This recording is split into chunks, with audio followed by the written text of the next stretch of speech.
Hi, welcome everyone to the Structural Peace Lab. We call this space it's usually coming down to the end of every day. I call it the place that I come to refresh myself and to really, jump into the ideas and the themes and about embodiment and understanding self that, gives me energy. So I come here, I get energy. So welcome everyone. And to those who are joining us on day 4 for the first time, just really quickly, what we are doing over this week is we are exploring several pathways to transforming conflict, to healing trauma, and for peace building, either within ourselves, interpersonally, and looking at systemic issues as well.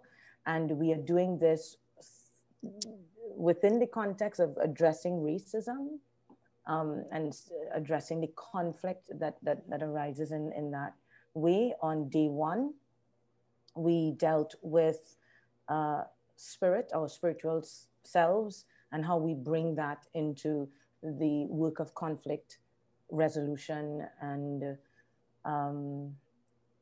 peace building. On day 2, we looked at nonviolent communication and systemic oppression. On day 3, we looked at restorative justice as a model for transforming conflict.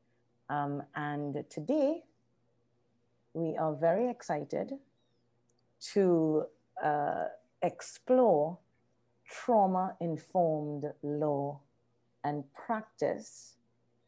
And I will introduce, well, before I start, shall we do the grounding and then we do all the introductions and all that, Alyssa? Sure. Yeah, let's do that. Let's invite Alyssa to center us. Thank you, Margaret. One of the things that we need to be aware of when we go into any sort of work is that we're properly resourced. Whatever that is, energetically, physically, materially, mentally. So just come to sit and feel yourself sitting and feel the support that your seat gives to you. If you want to turn your camera off so you have a little more privacy, that's fine for now. We're going to do just a little bit of breathing so that we can get really, really present, so that we connect with Myrna and support her as we engage with her, as she very generously shares with us. Okay, so breathe in through your nose and let the breath go all the way down almost to where you're sitting. And just pay attention to that breath, to the temperature of it.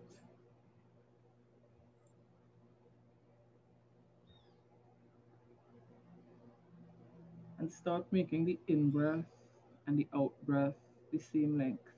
So if you breathe in, 2, 3, breathe out, 2, 3. And if you like, you can take one palm and put it just at your belly button and try to direct the breath down there and feel yourself supported.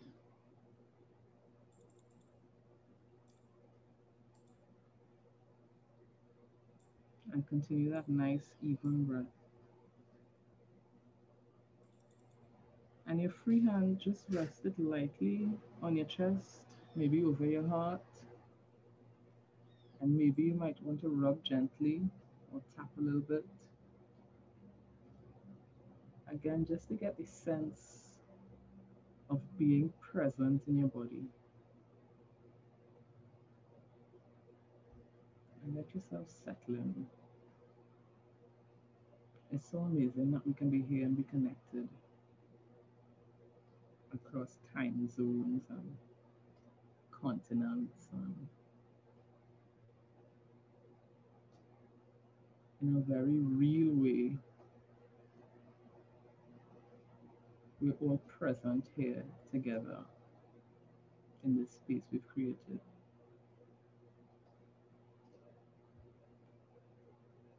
Now, feeling supported, you can release the breath to the body. Take a breath. Let the breath return to its natural rhythm. And when you're ready, you can come gently back to the room.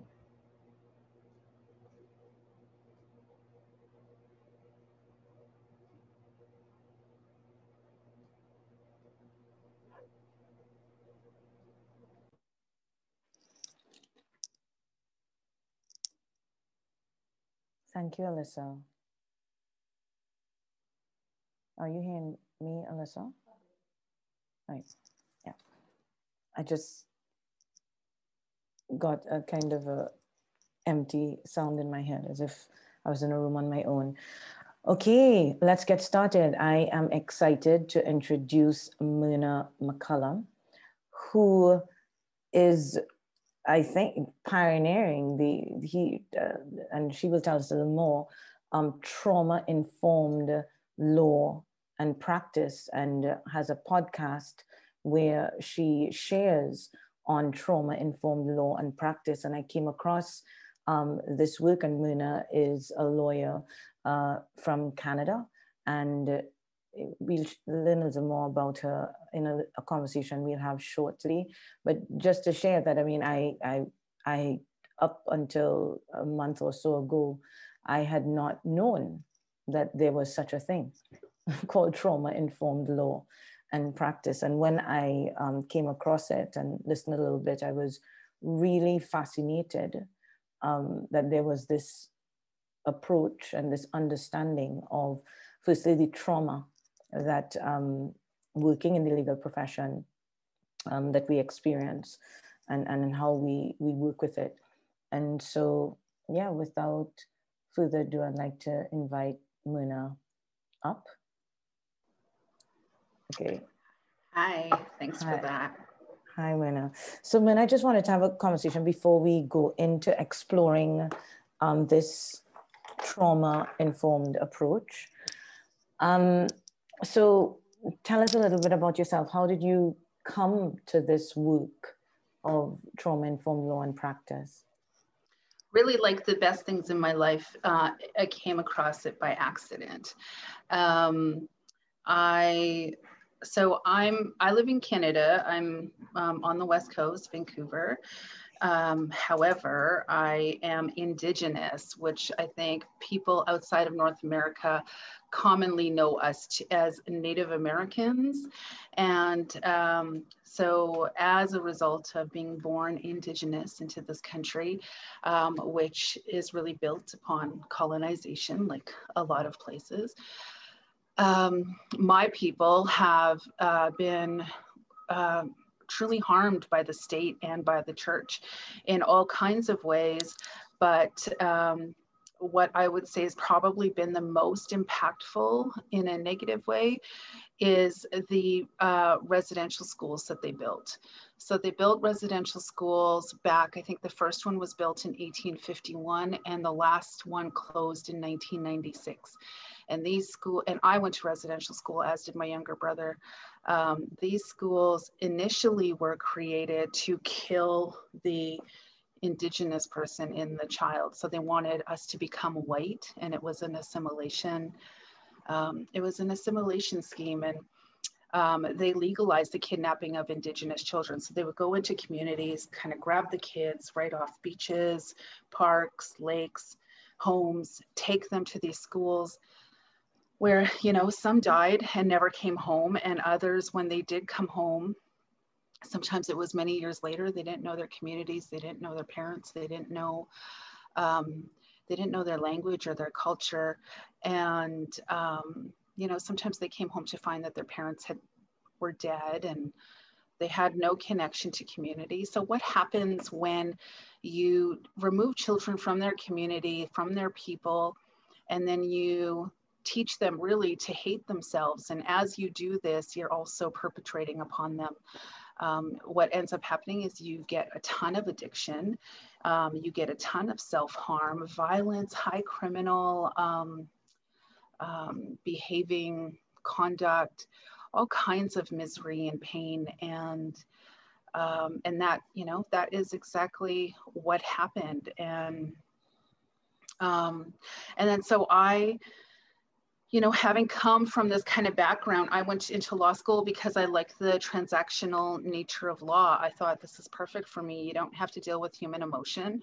You just like address legal issues and give people options, and that's it. You know, there's no emotion involved. And I was really keen to feel no emotion because I was so not in touch with my own emotions and my own traumas.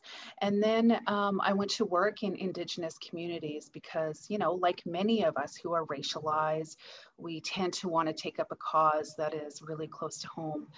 And I was not prepared for all the trauma I experienced when I went into these communities, like the range of human suffering that met me in the courtroom and in hearing rooms. Later, I ended up, there was a class action that resulted in a settlement agreement to address all of the harms that the state and the church had brought to Indigenous people in their effort to commit genocide. Of my people. And they hired, I think, 100 adjudicators across the country to travel all over the country and sometimes outside the country to meet with people who survived these schools, hear their claims, and I was one of those adjudicators.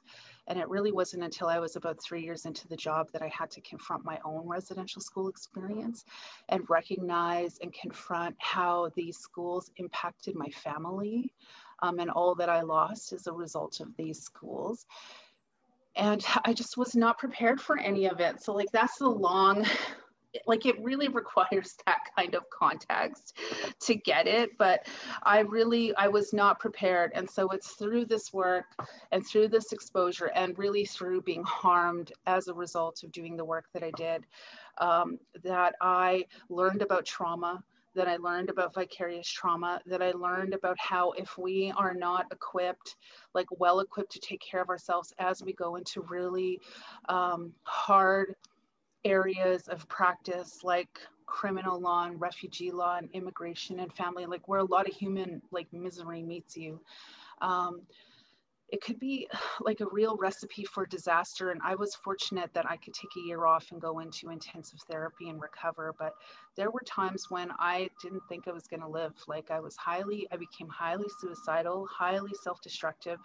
And I know folks who left after doing this work, particularly my colleagues, several of my colleagues who left. Some became alcoholics, some just left the practice of law altogether. Some became very sick, like they just acquired all these illnesses. One of my colleagues right now has become quite agoraphobic, and he can't seem to understand why he's having panic attacks. And I keep saying to him, really?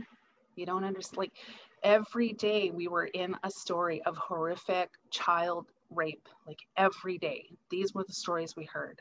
And it got worse. You think child rape is bad? It can get worse. And we would hear these stories, and he can't seem to make the connection. But fortunately, as a result of intensive therapy, I have made the connection.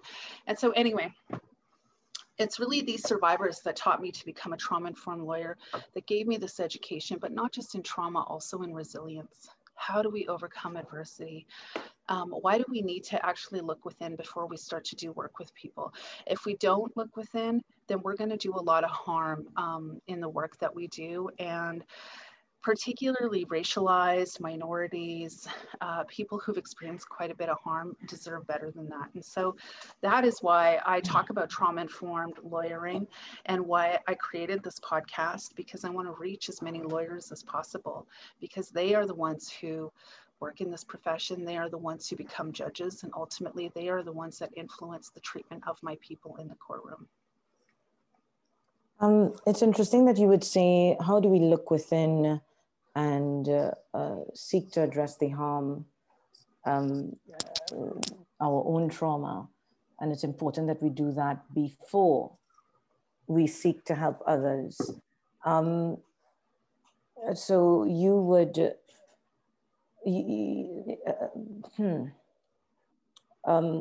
is there a judgment in there that that we cannot transform the pain and trauma that we have. We may still be holding it, but transform it into something that creatively can help others.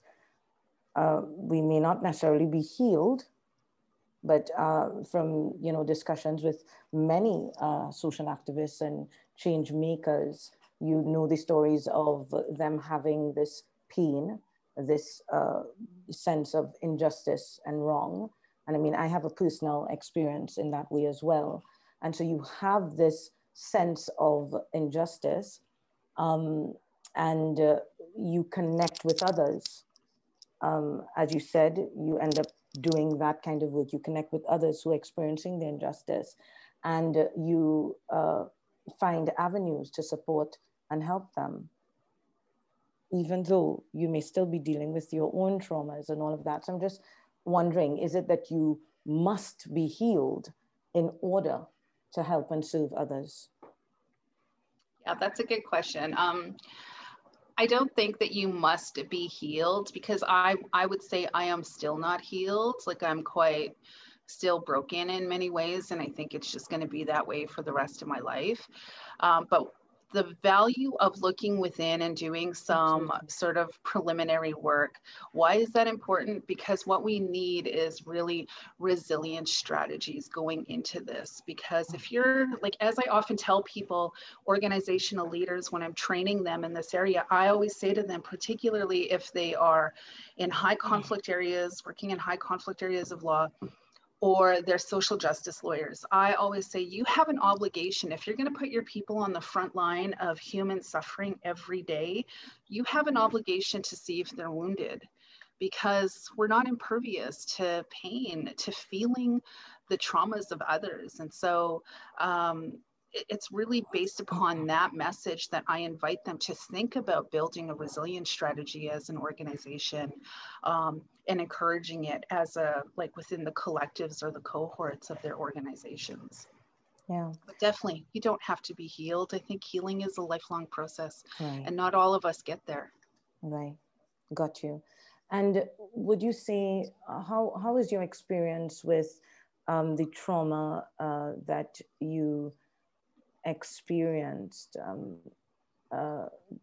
from a societal perspective? Because you spoke about two experiences of trauma. You've had a lived experience with trauma, one as an Indigenous person in Canada, and what you would have gone through, and then also supporting people there. But then also as a lawyer, the trauma that you experienced by virtue of the way we practice the law. Going back to the Indigenous trauma, could you share a little bit about, how you carry that, and, how you deal with resilience around that? Because I think that's where we connect in this lab, talking about structural oppression and how it impacts us. And so, yeah, can you share a little bit about that? Well, I think, I believe that all the small and big acts of resistance are all indicators of our resilience, right? Like, I keep showing up. I don't stop. I don't give up. I know there's a ton of racism out in the world, particularly in my country, against my people. Canadians hate my people, and it's evident anytime you turn on national news here. Like right now, there's stuff going out on the East Coast, and the police are doing nothing about it because it's Indigenous people being targeted while asserting their rights. And I think, particularly with Donald Trump's presidency in the United States, somehow that seemed to have been a catalyst for people to feel quite empowered to be really open about their racism, or their racist beliefs. And so, I mean, it's a dark time. I feel like it's a dark time, particularly for Indigenous people of color. But I think we have to find each other, and we have to continue to speak up, and we have to continue to show up. And then when it gets too much, we need some kind of strategy to keep us going individually and as a collective. And I do all kinds of things on my own to find light on dark days. But I think just continuing to speak up and show up and force space, particularly in traditionally white spaces, continuing to show up and demand inclusion and demand like true diversity. Like these are all various acts of resistance that will continue to feed our resilience within this profession, to continue to force space in areas that have really maybe historically worked very hard to exclude us, and in many ways are still working to try to exclude us and silence our voices. And I would say this podcast I created, The Trauma Informed Lawyer, is my act of resilience, or my act of resistance, which I think if people listen to it, they will hear almost in every episode a story about resilience, how we can overcome. And resilience is not the whole, you know, grow a thick skin, pull up your bootstraps, get on with it, shove it down. That is not how I interpret resilience. How I interpret resilience, it is, you know, being met with adversity and finding new ways of overcoming. And sometimes it means that you're knocked down and you're there for a long time. And that's totally fine, because we all need a point of recovery. And sometimes being down is a point, like is the period of recovery, but it's the getting back up that I like to focus on. And so, yeah, so a lot of colleagues of mine who are right now kind of down, like feeling really down, I just respect that space and say, you know, you're entitled to feel that way and be in this space, but it's gotta be on a time limit, right? You can do it for a while, and then once you reach your limitation, it's time to get back up and get in the game. Beautiful. And so, Myrna, what are you offering to us today? Can you frame it for us? Also, would we do this as an open circle so that people can write questions in the chat or put their hands up and you can bring them in? Or do you? So I'm going to hand over to you now to frame what we're about to do. And awesome. Yeah. Awesome. Thank you. Okay, so thank you all for being here. I'm really glad that this is a small circle, because smaller events allow for a lot more meaningful engagement. And so I was thinking about how I was going to prepare this conversation, and I figured I'll just let the spirits guide me, so to speak. I thought about Margaret Rose's words about like how trauma-informed law was really a foreign concept to her. And I don't know how many of you present have ever heard of it. I'm gonna guess maybe it's not that popular yet.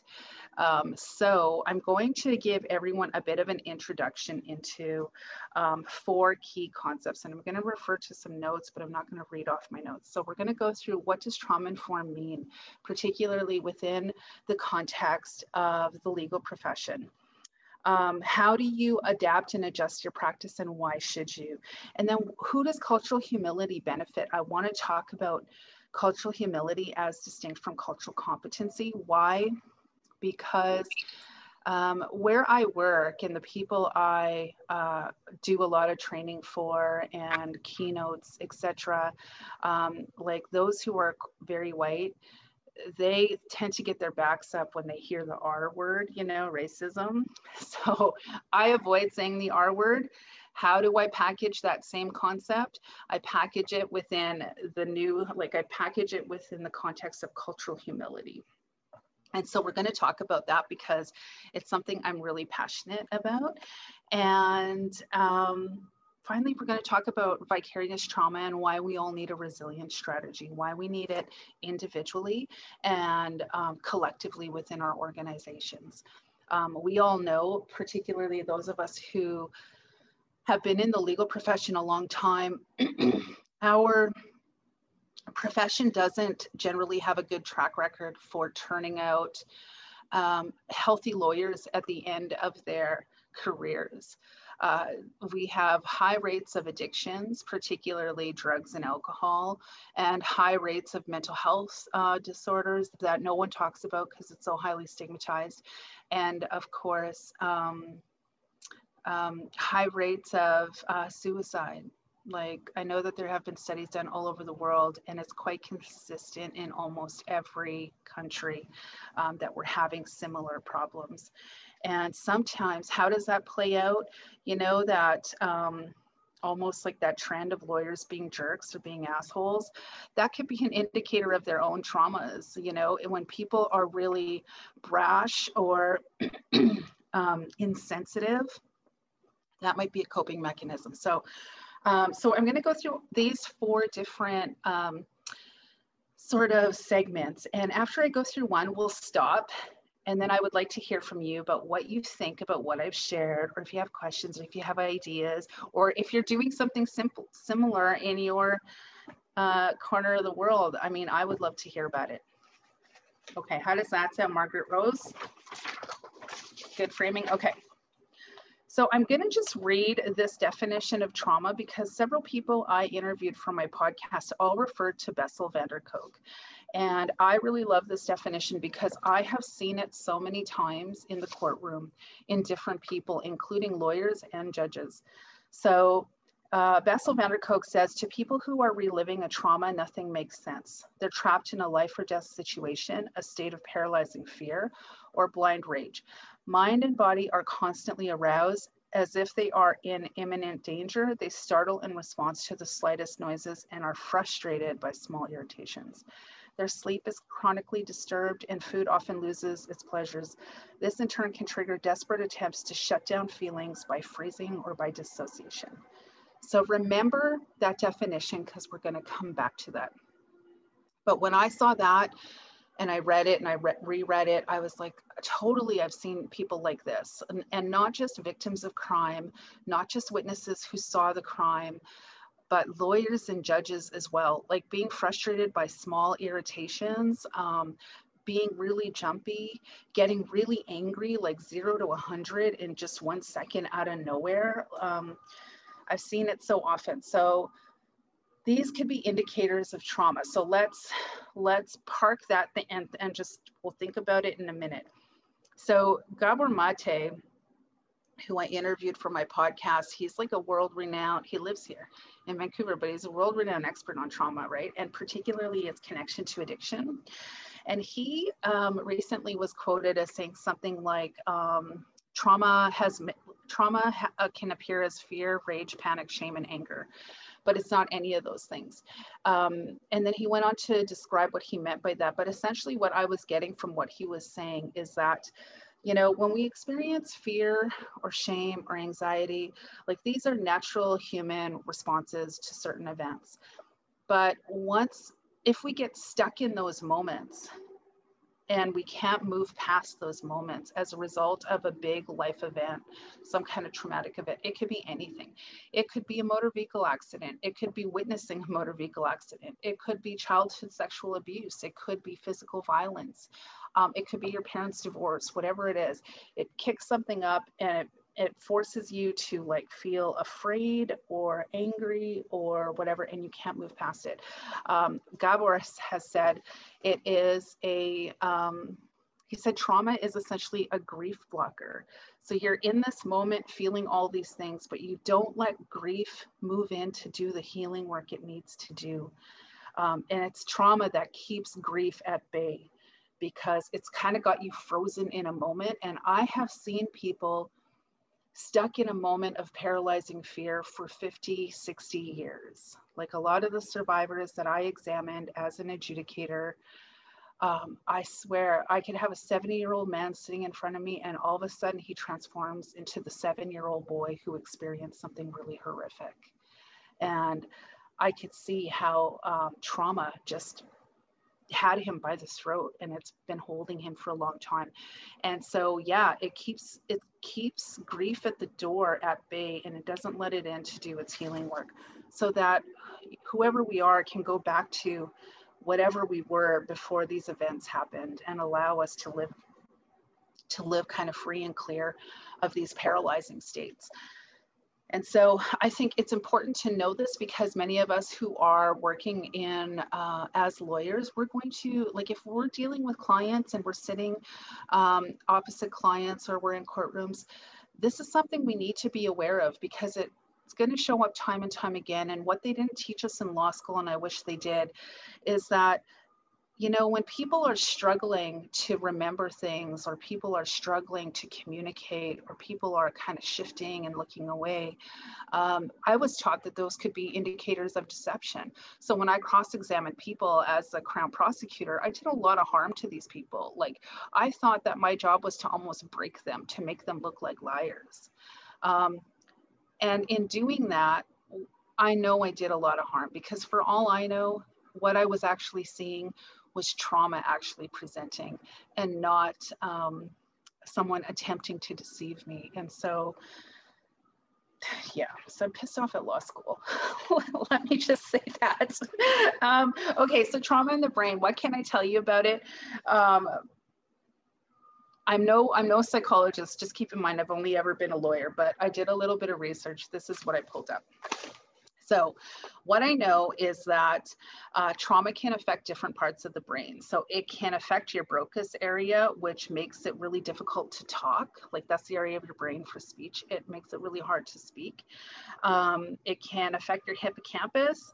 And so that affects attention, learning, and memory. Memory, which of course, you know, is always an area that's challenged in court. It prevents, it affects your corpus callosum. So the two sides of your brain stop working in a coordinated way. So it makes you appear really confused.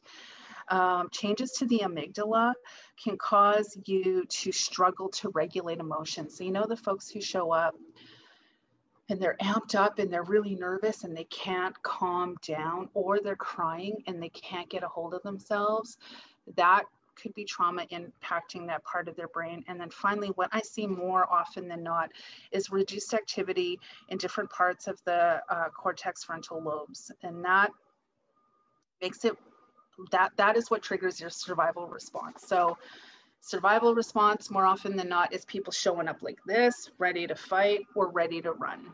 And I can't tell you how many people I've seen show up that way, where I'm like, are you under immediate threat? Like, is there someone at the door? Should I be worried? And they think I'm nuts. They're like, I don't know what you're talking about. So that tells me they're so disconnected to even how they present. And, you know, when I see that, that tells me I'm dealing with somebody who's highly traumatized and I need to tread carefully. And so I've just kind of given you a really quick overview of how we might identify trauma when it presents, keeping in mind what Gabor said. It has many disguises. It can show up as fear or tears or panic or whatever, or anger.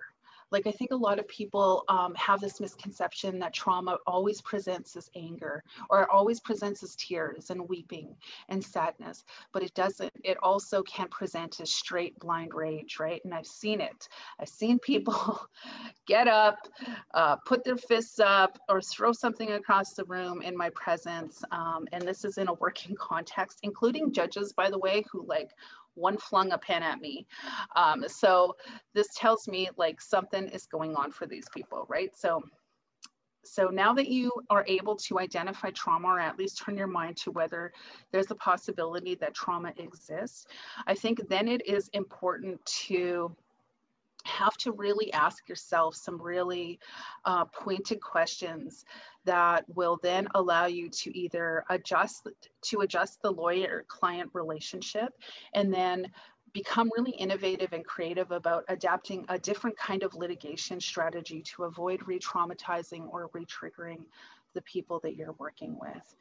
And I want to get into identifying some of those barriers to actually being able to do that, because as lawyers, we tend to have a lot of barriers, which is very distinct from boundaries. But maybe before I does anyone have any questions or thoughts, or want to share anything based on what I've just said?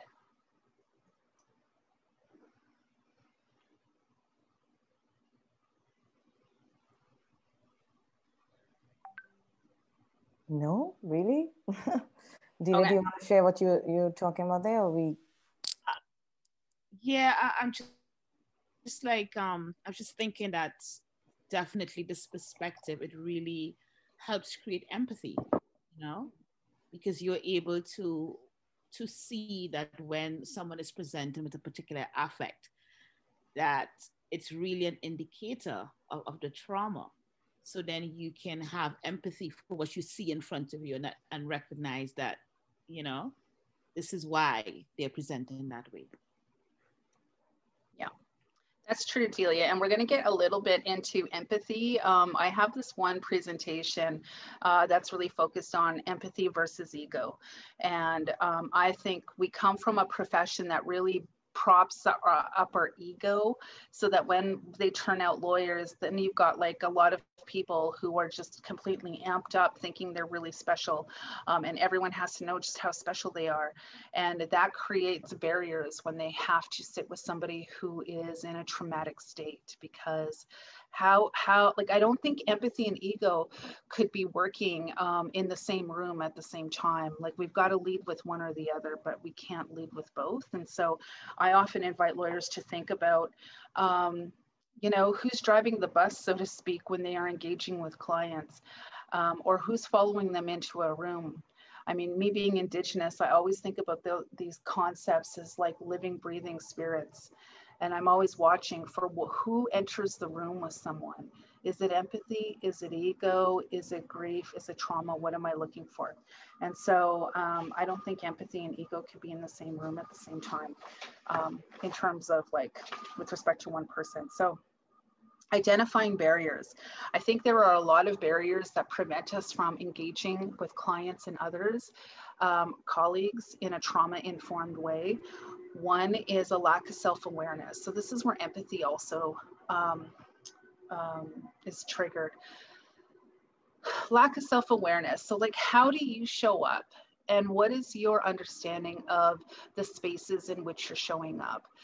So here in Canada, a lot of my people, we have the highest poverty rates in this country. We live in third world conditions on many of our reservations, which is also a product of colonization, confining us to these reservations. And they're third world conditions. There's no running water on many of our reservations. There's all kinds of stuff. And so if you're a newly turned out lawyer or an old lawyer and you roll up in your Mercedes and your $1,000 suit and your black bag, it's kind of like, you need to really check yourself. Like, do you know who you're meeting with right now?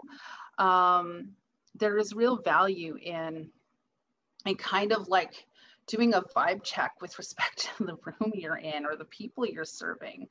The way in which we show up, from the way we dress and all the things we carry, could only serve as barriers, in my opinion. You're really establishing, like, you know how they say nonverbal communication is like 90% of communication, whatever. Like, you're really establishing or distinguishing your authority, your importance, your whatever, your special knowledge. And so I invite lawyers who work particularly with like poor people or marginalized people to dress down and take as little as necessary into a room when they're meeting with them. So I have all kinds of tips around that, and I don't want to get into it too much because I want to talk about also, if you lack cultural humility, that creates a barrier. We're going to also talk about that if you're transactional. So we're going to chat about the difference between being transactional and relational. Failing to check your bias. We all have biases, some of which are unconscious and some of which, I would say particularly those unconscious ones, may not even align with our values. And when we learn that we have them, it might be even shocking to ourselves. So I think most people would really benefit from doing some kind of like implicit bias test. And I know Harvard has one for free on their website. I think it's like an implicit something bias test. And it gets like into the nitty gritty down to like, What do you think about yellow-haired people or dark-haired people or blue-eyed people or people who are rich or people who are poor or tall people? It really digs deep into like all kinds of biases that you might not think about. Impatience, lack of flexibility, like being a slave to the clock, like always, like we've got 30 minutes. And I have these very rigid, structured questions. I'm going to ask these questions. You need to answer them in the time that we have available. That is also a barrier. And of course, your own trauma and vicarious trauma is going to be a barrier. So relational and transactional, as I said at the beginning, I went into the practice of law because I like the transactional nature of it. Looking at the legal issue and not seeing the person. Being reactive, rigid, structured, impatient, no empathy necessary, really tight-lipped. I was like, yes, that's perfect. That's me. That's what I need.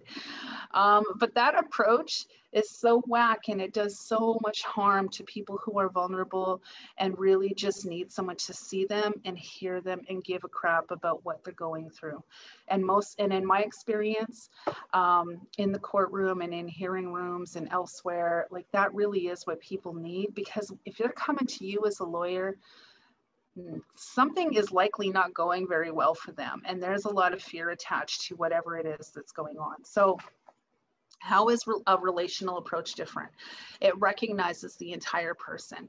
It calls on you to draw on empathy or learn empathy if you don't naturally have it, which I didn't. It calls on you to be patient and flexible, to be an active listener, to be intuitive, like to take notice about what's going on around this person that you're there to serve. To be responsive as opposed to reactive. So someone starts crying, for example, or gets really angry. Like back in the day when I first started out, I am really uncomfortable with human emotion, or at least historically I have been. I'm sure I still am. Anyway, if someone would start crying or get really angry, I'd be the first to go, bye, like I gotta go here, like slide some tissue over, leave, because I wouldn't know what to do. I'd feel so uncomfortable. And why? Because I wasn't even in touch with my own emotions, and I don't think I cried in like 2 decades. I was so like, push it down, forget it exists.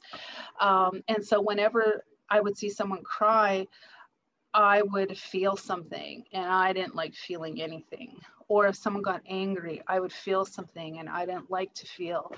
And so, you know, every time I would leave when somebody was in a vulnerable moment like that, to me, it amounted to betrayal. I was betraying this relationship. And that is how I see my, my engagements with my clients. These are like little micro relationships, and I have an obligation to stay and be present through these challenging moments. So when someone starts crying or someone gets really angry, yes, my instinct might be just to run out the door, but I will force myself to stay present, not take it personally, because I know it's not about me, and just be present and uncomfortable and just ride it out until they can come back and talk to me. Like that is that is what's going to build a relationship with your client. It's going to build trust, and it's going to build safety, because they need to feel safe and they need to feel empowered. And if they could cry or scream in your presence and you don't leave, they're going to know, okay, this is a lawyer I can trust. And so, you know, instead of being reactive and saying, oh, we better shut this down, why don't we come back in 2 weeks? I'll have my secretary schedule a new meeting and when you're feeling better. That's just bullshit. Like that's about the lawyer. That's not about the client. And so being responsive is really important, and also being transparent. I think some lawyers really get off on the whole secrecy of and protecting their specialized knowledge. And I think it's so important that we abandon that approach to practice and instead be extremely transparent and forthcoming. This is what I'm writing down. Do you want to see what I'm writing about you? This is where your information is going to go. This is what can possibly happen. These are the options. This is what the court experience is going to be like. It's an adversarial process. It was never designed to protect or respect human frailty or vulnerability.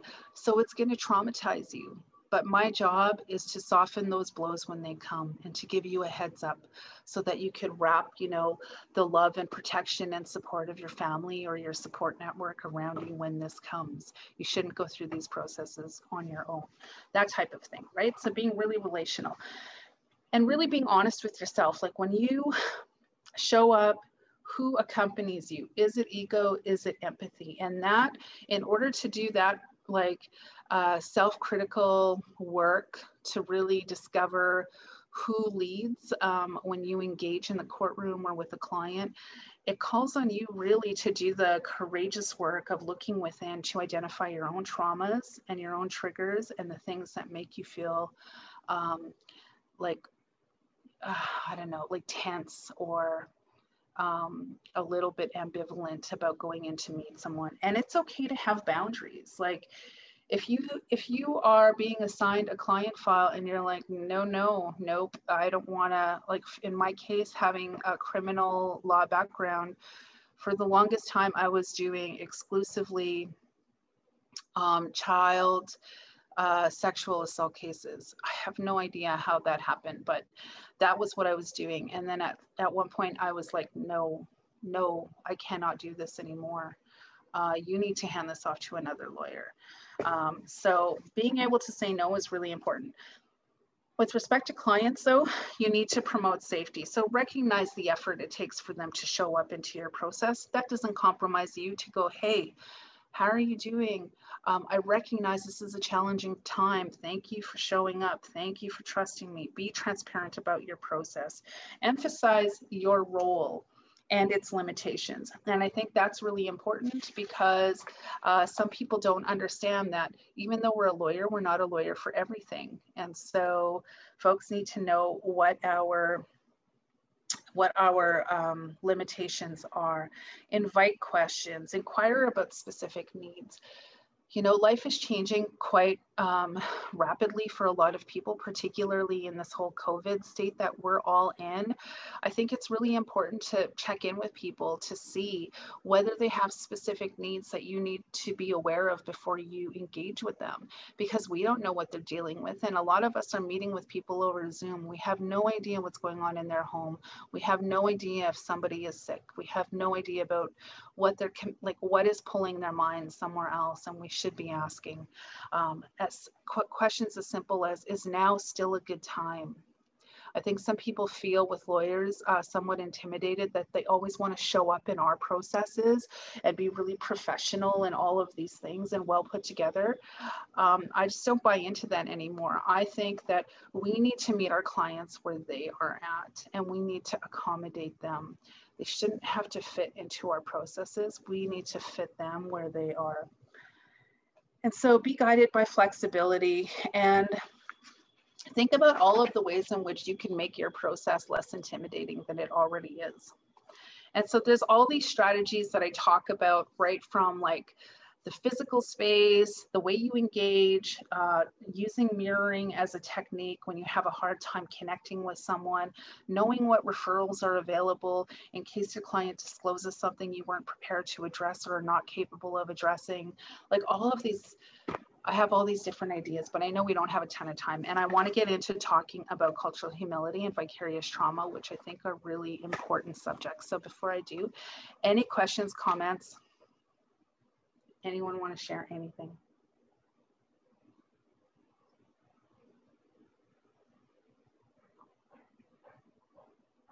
I think everyone is just fascinated. I hope. And seeing how it can apply. Not everyone here is a lawyer. It's quite an interdisciplinary group. I think only maybe Lakita is a lawyer. So yeah, but you see, we are in conflict. Everyone here is interested in conflict transformation work and peace building. Yeah, Alyssa? Yeah, I think that, I know you're talking about lawyers, but I've seen, I mean, we have had a considerable influx to of displaced persons and persons seeking refuge from the largest contingent from Venezuela to the tune of more than 25,000 in a population of 1.3 million, and that is not counting persons from other other places, the African continent, and other spaces in the Caribbean. And I think that this is very, very applicable to people working with these populations, because I've seen some very, very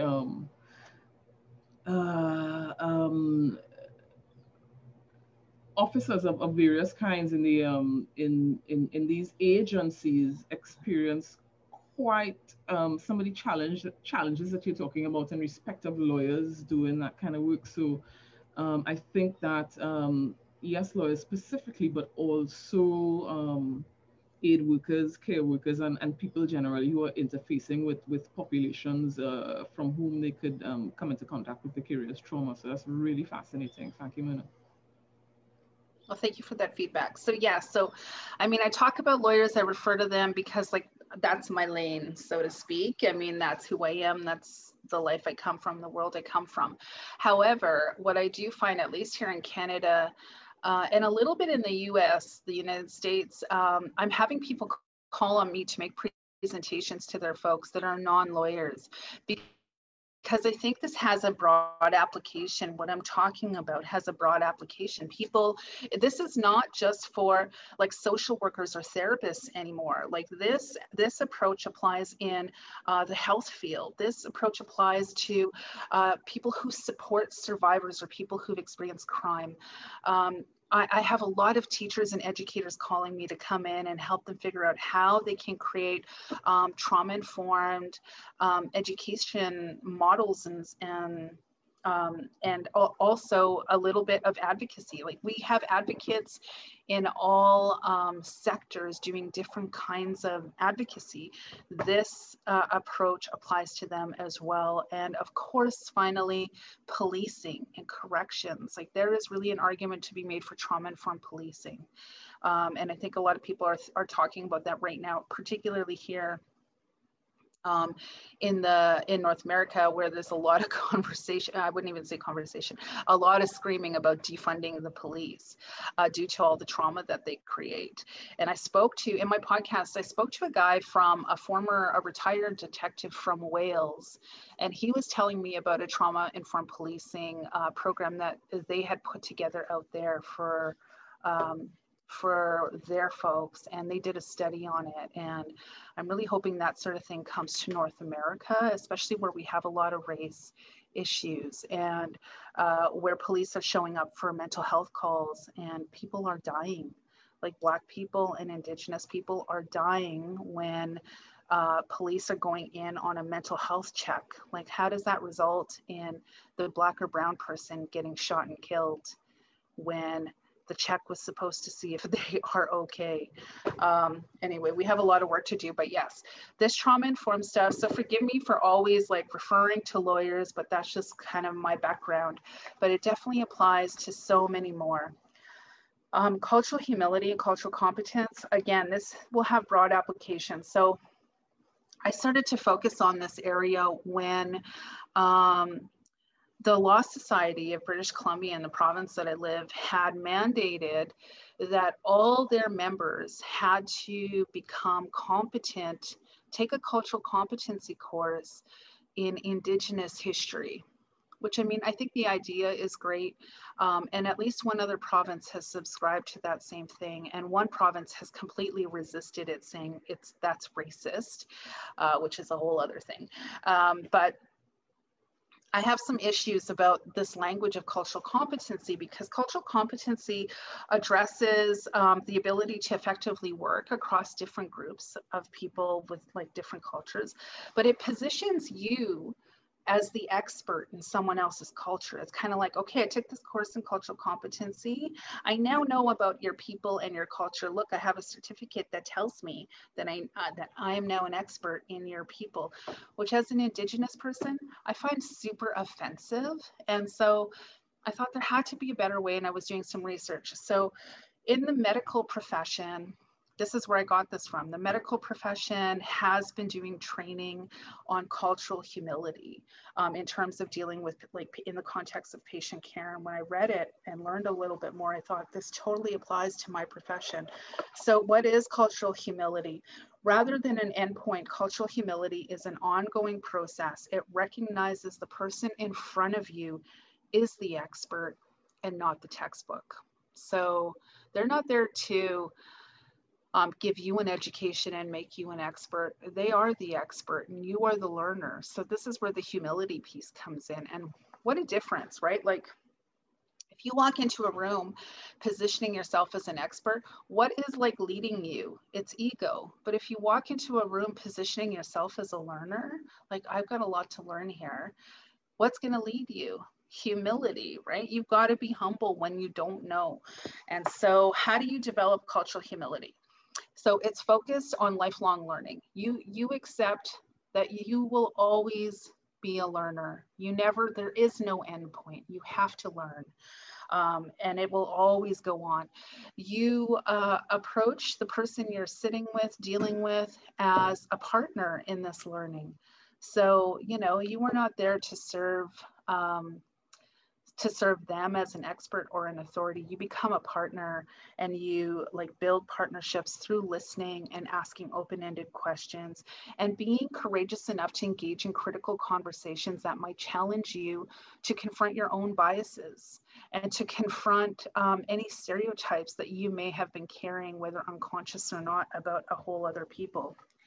And so the whole purpose is it's there to help you develop cultural understanding and relationship, which really, like, at least in my country, when everyone's talking about reconciliation, I'm like, to hell with reconciliation. We need to talk about relationships.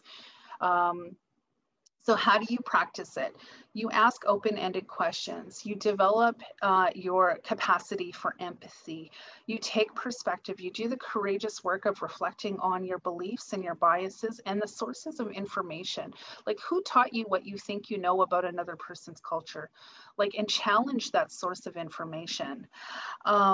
Skills, it encourages and enhances your skills of inquiry, like learning how to ask questions in an open-ended way. And again, it comes back to building relationships. And I think that's really important. And people want to be asked about their lived experiences in many contexts. And we could have shared, we could have some kind of shared thing in common. So I could sit with someone and we could both be Indigenous, or we could both be Black, or we could both be queer, but that doesn't mean I've had the same lived experience as that person. So I should never go in thinking I know what their life has been and what their experiences have been. And instead I should be asking open-ended questions like, please tell me, what has your experience been as a Black person or an Indigenous person or as a queer person within this context? Because it probably is not going to be the same as mine. And so, yeah, it's so important, because if we engage in this way from a state of humility, being really open to learning more and doing the courageous work of confronting our own biases, we will in effect then not re-traumatize others or trigger them and trigger their traumas. And we will probably learn more about the ways in which they are at risk for further traumatization or victimization or exploitation or marginalization or whatever it may be. And so we know that we have to look at biases. And I don't want to talk a bunch about biases because we could Google biases. There's like a whole bunch out there. And I told you about the Harvard test to explore some. But why do we need to think about biases? I think we have to think about it because if we're making decisions about other people's lives, then we need to be mindful about what might be operating for us. And understanding bias is critically important because of its connection to strengthening structural inequality, right? Like, so this is the piece that could give way to like overt or covert racist acts. You're making decisions about another group of people or someone else's lived experience that might serve only to marginalize them further or exclude them or whatever it may be. But that is like my brief intro into cultural humility. Any thoughts or questions before we talk about vicarious trauma?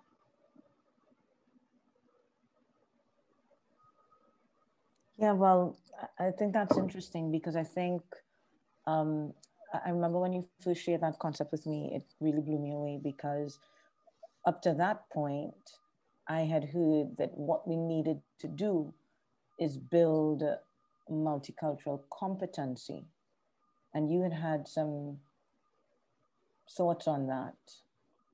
Yeah, that there's an arrogance in that, you had said.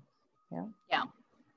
Yeah, definitely. I think when we position ourselves as like, you know, offering, like when we offer these competency courses, we just have to be really careful about what it is that we are, first, like what it is that we're delivering, and then what it is that we are rubber stamping, right?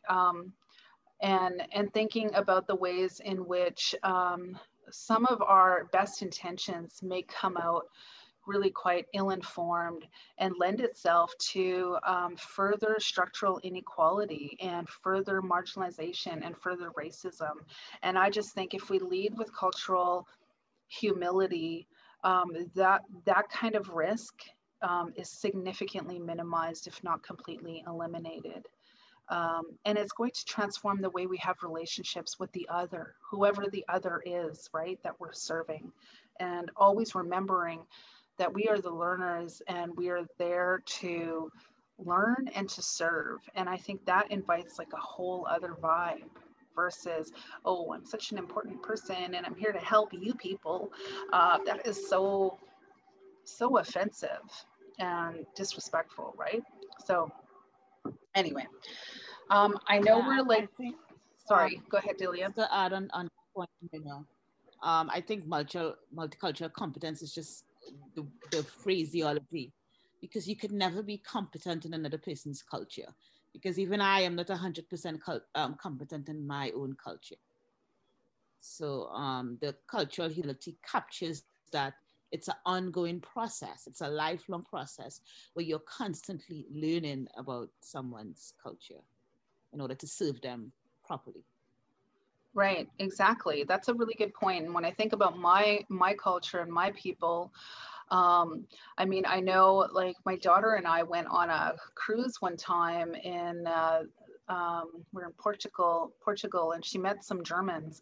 And when they asked what she was, and she's like, well, I'm Indigenous, Native. And they're like, oh, like Native American. And she's like, yeah, like that. They're like, your people live in teepees, right? And igloos and stuff. And I was like, oh my God, really? But then it got me thinking about how some of us seem to structure culture as this kind of like, in monolithic terms, that we just are not capable of evolution or advancement or adapting, right, to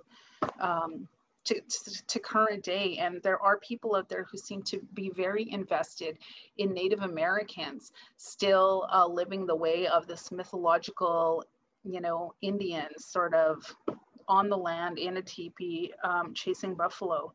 Well, I mean, I don't do that. So clearly we evolve and we adapt. Anyway, so yeah, so that's another piece about the cultural competence. I'm so glad you brought it up, Delia, because like our cultures are constantly evolving and adapting and changing as they should. And so if you start to say, oh, now I'm competent in your culture, well, what culture is that? And from what era exactly? And who's your source of education? Anyway, let's talk about why we have to build a resilient strategy. So vicarious trauma, what is it? It's really a negative preoccupation with the harm or the pain or the trauma of another person, people that we've dealt with. So it's very distinct from burnout. So if we're burned out, we've been working too much, we could take a couple of weeks off and then we're back at work and we're good to go. But when we're preoccupied, I'll use myself as an example. So all those years that I was working on sex crime cases, sex crime prosecutions, and then historical sexual violence against children in the adjudication world, I was starting to, like, I couldn't stop thinking about stories I was hearing. I couldn't stop thinking about images I'd seen. Like I'd be having dinner and I couldn't just, I just couldn't shake these thoughts and these images. And then I started to have panic attacks. Then I started to have nightmares. Then I couldn't sleep. And then I started drinking wine, and I never drank alcohol my whole life. And I'm like, what the hell am I doing? And then it was just like a downward spiral from there. And so that really is vicarious trauma. It's really carrying the traumas of others. And remember earlier when I started talking, I gave you this definition of trauma. Like you show up in fight or flight mode, you're preoccupied, small irritations give way to these, you know, frustrated outbursts. Well, those symptoms that we see in our clients, we could begin to start exhibiting ourselves. And so that really is essentially vicarious trauma. And I think what really puts us at risk for vicarious trauma is the fact that it has this cumulative effect. What does that mean? It means that when you don't address something that has messed you up, that has like done something to you, you felt it, like you felt it in your heart or you felt it in your gut, and you're like, oh, I can't believe that happened, or I can't believe I'm hearing this, I can't believe I'm seeing this, and you don't address it and let it go, it finds a place somewhere inside you and it just kind of lives there. And then another trauma of someone else shows up, and then another, and then another, and then maybe in my case, it was a perfect storm of me taking on all these traumas from all these folks I worked with, and then my mom dying all of a sudden. She was 59, so it came out of the blue, and then bam, like my own trauma, historical and current, slammed up against the traumas of others that I'd been carrying, and it was the perfect storm of hell. I went through hell from that point. And so I share that piece because that's what happens when you don't address how you are being impacted. Something will happen that will almost cause like an explosion to go off in your life. And usually the catalyst for that moment is some kind of trauma like that you're experiencing. And so what are some risk factors? Those who have a personal history of unhealed trauma. So if you've been like pushing down, resisting feeling like I did for so many years, that increases your risk. Lawyers who are repeatedly, or advocates, or anyone who are repeatedly exposed to traumatic situations or a lot of graphic information. And finally, those who work in organizations that don't have a lot of support. Like no one's talking about vicarious trauma. And I'm not talking about, you know, your employer offering a mental health like service as part of your dental or medical benefits, like an employee assistance program. I'm not talking about that. I mean, you need an employer who actually has built in some kind of acknowledgement of the risks of vicarious trauma. And they are committed to ensuring that they're taking care of their people. So if you don't even have conversations like that within your organization, it really kicks up your risk. And then of course, if you're highly empathetic, a lot of us are very, like who are very, have a lot of empathy, we tend to carry the weight of the world on our shoulders, right? Because it just feels like too much and we want to help everyone and we can't. So if you think that you are at risk based on the information I've just provided, build a resilient strategy, which really is a self-care plan for yourself. It can consist of debrief with your colleagues. Distinguish the traumas of whoever you're helping from your own, especially if it's similar. You've got to literally say to yourself, that is not mine, and I'm not taking that home with me. That's not mine to carry. I always say walk alone, like take a walk by yourself to process what you heard and then let it go. And I always tell folks 5 intentional minutes is really all you need, because I know everyone gets busy and they want to go to the next file or the next meeting or the next thing, but take 5 intentional minutes to kind of just let go of what you heard, to acknowledge it and let it go. And I was fortunate to have known a spiritual elder and a healer who taught me some techniques to kind of clear the trauma that was trying to attach itself to me. So find a ritual or a ceremony that allows you to let these things go so they don't follow you home, because trauma will try to follow you home and it will present as some of the things I shared: insomnia, panic, depression, hopelessness, addictions, or whatever it may be. So find a self-care plan, adopt it for yourself, and then encourage it within your cohort or organization, and talk to your employer about what they're going to do to safeguard your mental health. Because I really believe that organizationally, there's an obligation for our employers to develop team resilience strategies to safeguard our mental health against vicarious trauma. And if you don't, you're going to see things like lateral violence. So like people just being really catty to each other, people being really reactive and snippy, just completely unpleasant, and, you know, poor decision making, people not wanting to come to work, absenteeism, low productivity, loss of purpose. There's so many different things. So, I mean, I've talked about vicarious trauma and what some of those risks are, but I have to also say, on the flip side, the people we work with that overcome these really huge events of like adversity that maybe we could have never contemplated, I think are also living examples of resilience. So just as we can learn trauma and maybe take some of that trauma home with them, we can also learn from them adaptive strategies to build our own resilience. And I believe we all have the capacity for resilience. So just as there is vicarious trauma, there is vicarious resilience. And really, vicarious resilience recognizes that the ability to learn how to overcome adversity can be transferred to the helping professional simply by witnessing it. If you see it, you can learn how to overcome and survive. And you can learn coping strategies and successful adaptive processes. And I think that's really important, because working with people who are in traumatized states is not all bad. There's definitely good things that we could learn. And so ultimately, benefits of trauma-informed practice and cultural humility is it encourages cultural change within an organization. It promotes a culture of safety and empowerment. It builds trust and transparency, so it improves your relationships. It offers opportunities for peer support. It promotes collaborative engagement, because even the people you're helping, they want to have a role in finding a solution to their problems. They don't want to come in and have somebody else like save the day. You want to empower your clients and the people you work with. And it improves relational skill building, which I think a lot of us really need to work on. And at least here in my country, more and more lawyers and law societies and legal educators are beginning to acknowledge trauma-informed lawyering as an ethical competency that all lawyers really need to learn.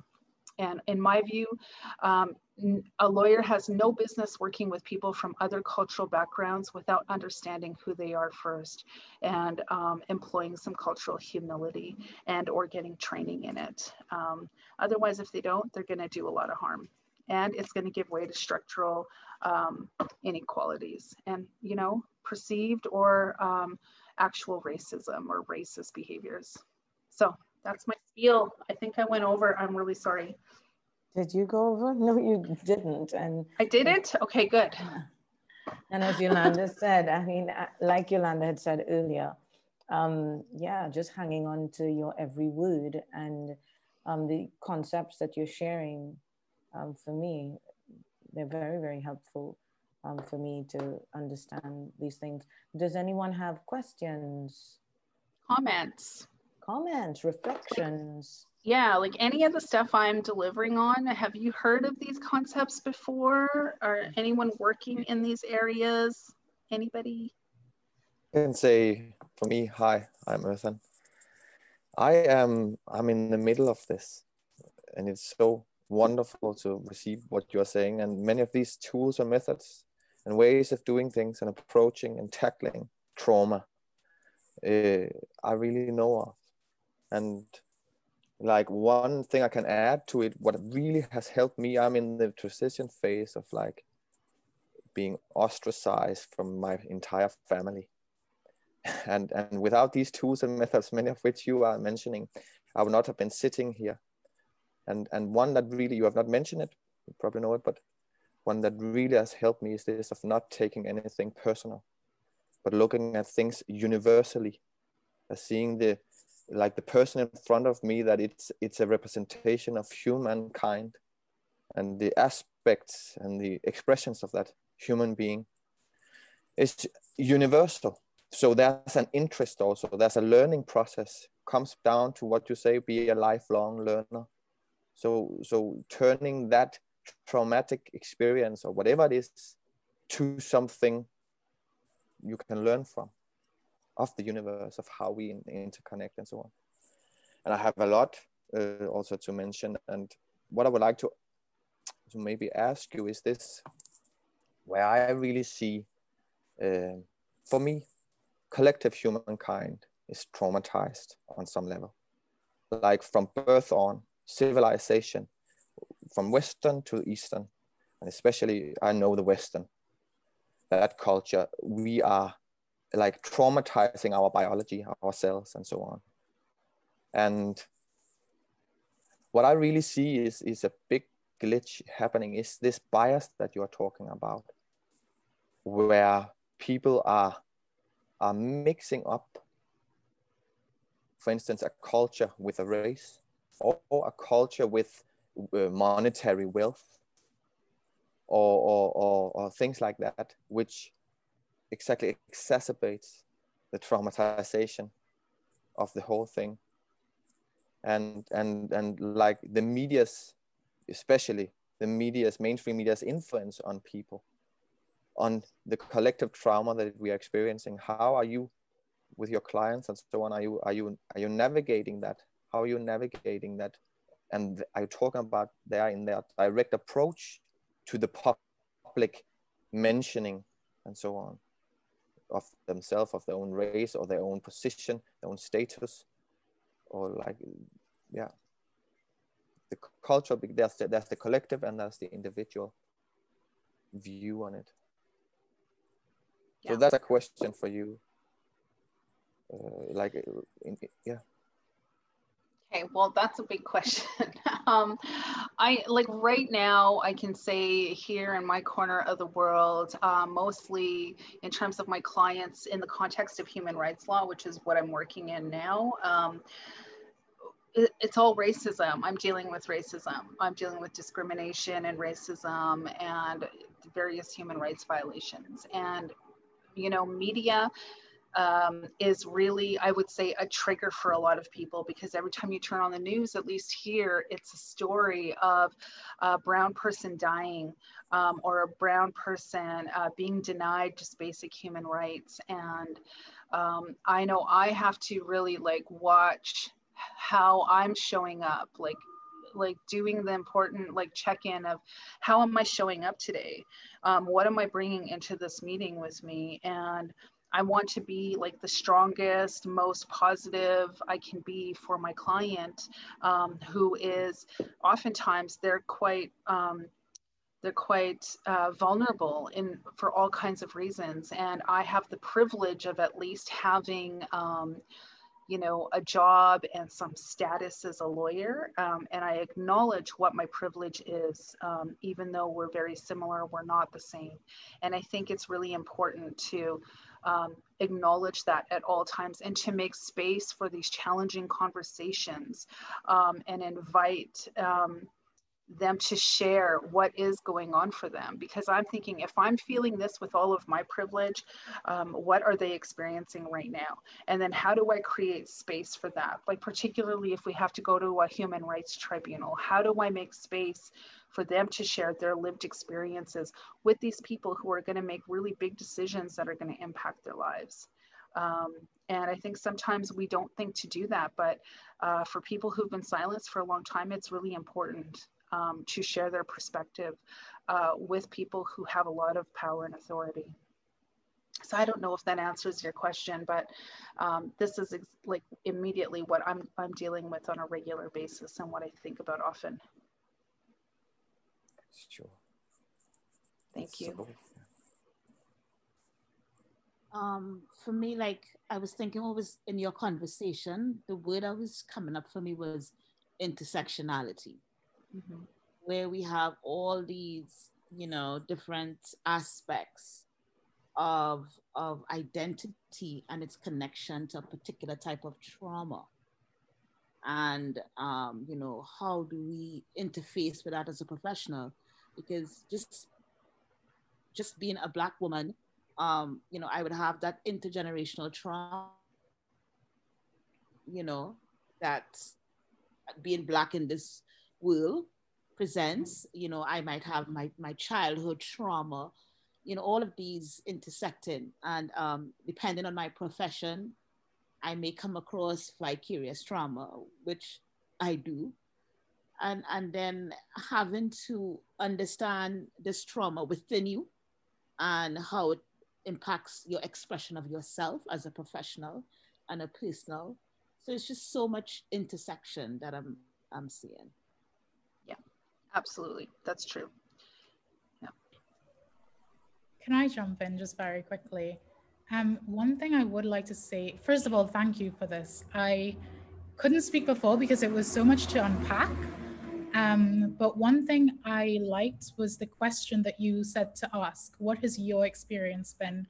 And I think a lot of the times, particularly with the Black Lives Matter movement, for example, some people have come out and said, you know, now all of a sudden people are asking me like, what's been going on? And you're expecting them to recount an entire, you know, decades of traumatic experiences. But I think perhaps a better question is, what was your specific experience? That, you know, it's like you want to hear about them as an individual, as a human being that matters, versus just wanting to hear the events that took place many years ago. So I like that question a lot. And it's made me think a lot more about, because I think it was Alyssa that raised it with the situation with the refugees in our country. That is a very big issue. And when you have people coming in here with their own traumatic experiences, and then there's a language and cultural barrier, it makes it even more difficult to grapple with that and, you know, to reach them where they're at. So I think being able to phrase the question in the appropriate manner is very helpful. So thank you very much. That's a really good point. You remind me of Gabor again, my friend Gabor. He taught me something that I hadn't really thought about.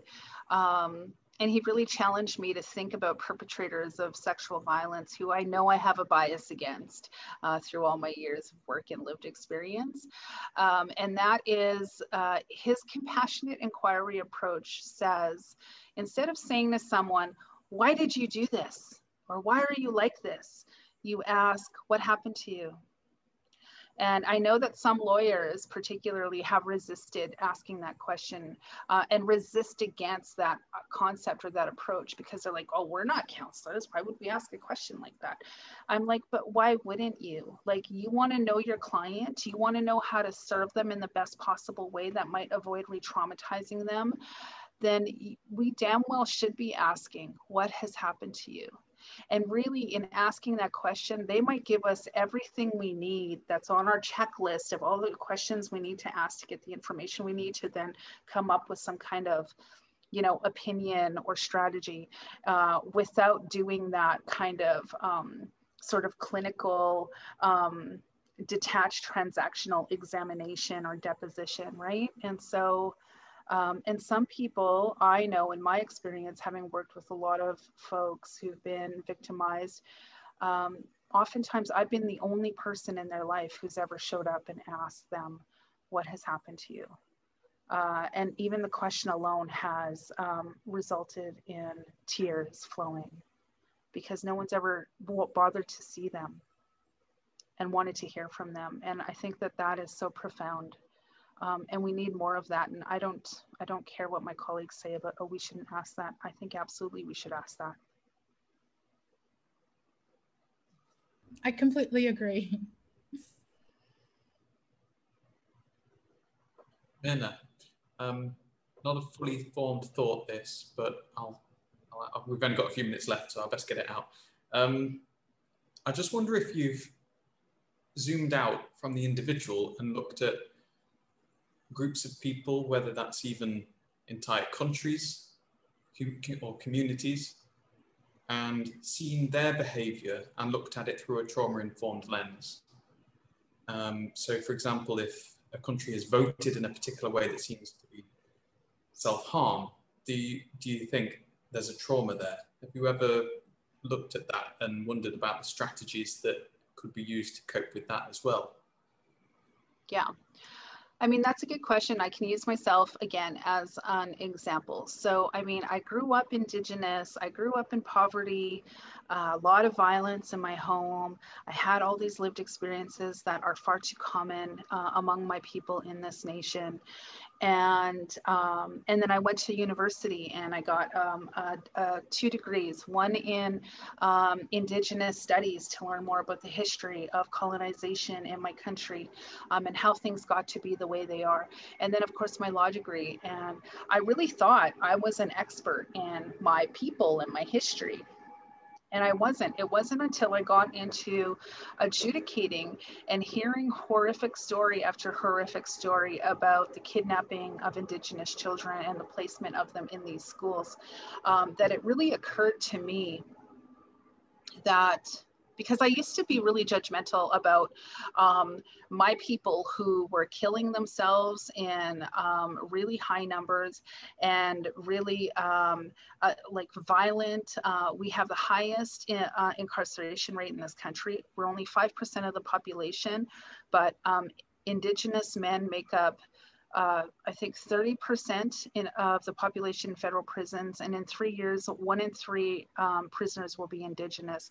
Indigenous women are 42% of the population in prisons. And I couldn't understand, why are we so violent? Why are we drunk all the time? Why are we high all the time? Why are so many of my people homeless? Why are we killing ourselves? And I was so judgmental about it until I came into this process and I really came face to face with their traumas, that it occurred to me that for many of them, that is what survival is. That is what survival looks like. That is resilience for them.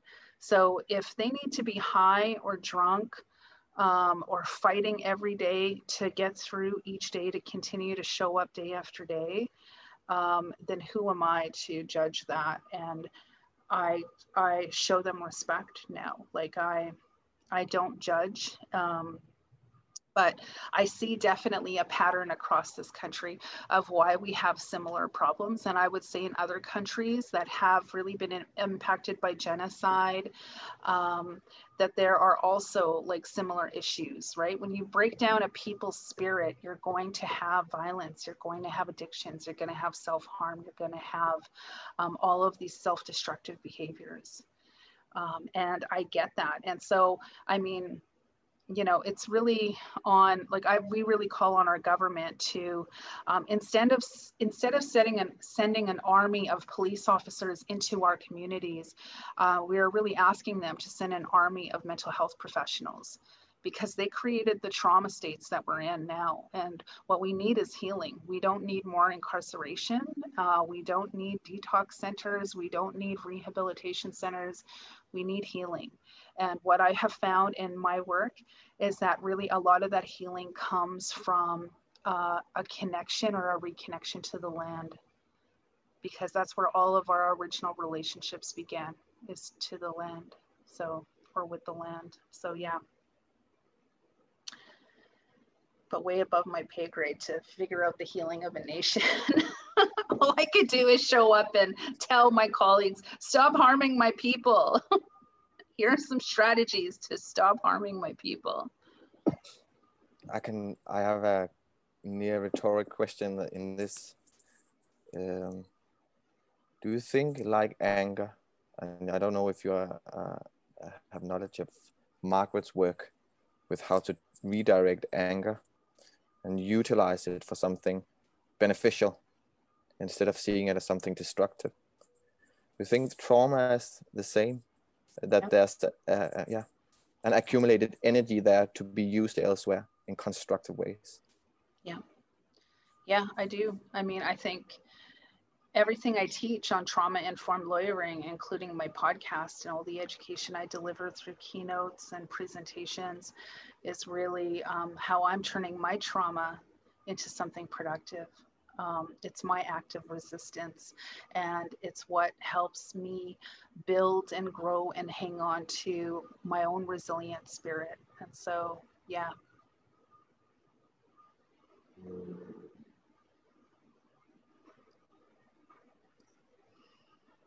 Thank you. Thank you, Myrna. Oh, Amanda is moved to tears as she hears your story. Myrna, it's been a real privilege. Thank you so much for trauma-informed perspectives. It has really enriched our experience over the last few days, and yeah, look forward to continuing to work with you in the future. Can I add one thing? So for those of you who are interested in some of the work that I'm doing and some of the concepts I've talked about, here in British Columbia, we received a grant from a law foundation to create a trauma-informed legal practice toolkit, which of course has broad application, but of course it's focused on legal professionals. It's a free educational resource. It's being published right now it's like it's a toolkit. And so if any of you are interested in receiving a copy, it's free. If you connect with me either on Twitter or LinkedIn or Instagram, I can send you a copy if you want to see it. And then in the coming month or two, we're going to have like a whole website with a downloadable PDF version of this toolkit, but I don't know how long that will take actually to get up, but the toolkit will be available for mailing out next week. So if any of you are interested in it, you can find me online. Could we put it into the chat? Is it at trauma? So at Legal Trauma is my Twitter handle. LinkedIn, you can find me using my name or the Trauma Informed Lawyer. Instagram, it's the Trauma Informed Lawyer. And yeah, if you connect with me there and share your mailing address, I'll make sure that you all get a copy of this toolkit. We will, thank you. And send it to us and we can circulate it to them as well if they don't, pick up. Thanks so much for that. Guys, tomorrow will be the last day of the lab. And we're really excited about the last day of the lab, which will be delivered by USolve and the members of USolve who have designed and hosted this lab. So we're excited to weave all these threads together and see what we can experience tomorrow. And hopefully at the end of this lab, you would have some tools at your disposal when dealing with conflict in yourself, interpersonally, and at systemic level. So thank you guys for being here 4 days in a row, most of you. And thank you, Myrna, again, a real privilege to have you and to listen to you. Thank you. Thank you. Thank you for listening. My hands go up to you all. Thank you. Love that. Bye, guys. Have a good night.